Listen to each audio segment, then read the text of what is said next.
Suppose that Jeff had 75 bucks in savings before he started his job of delivering newspapers. Jeff saves all his money earned from delivering newspapers. The graph below shows this relationship, where X is the number of papers he delivers and Y is the amount of money he has in savings. How does the savings line compare to his money earned line? Well, let's take a look at this.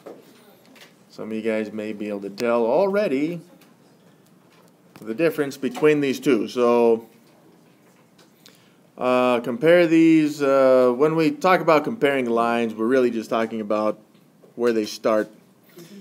So where does the savings start?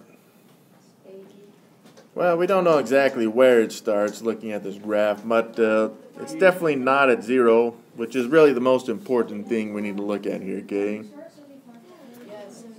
This point, 75. Yes, it would be 75. That's good. And the money earned does start at 0. Why is it important where they start?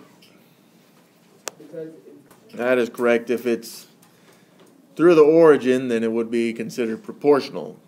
The next thing we need to look at is, are these lines straight? Yes. Yeah, so what is the slope of the savings line?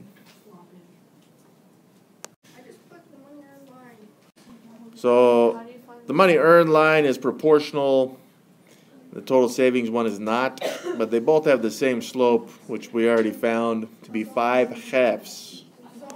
Alright, be sure to discuss the proportionality of each graph. Well, the money earned is proportional because it is straight and through the origin, which is a big deal. The total savings is straight but does not go through the origin. Hopefully that makes sense, since the money earned is going directly into his savings. As he makes money delivering papers, it's going to change his savings equally.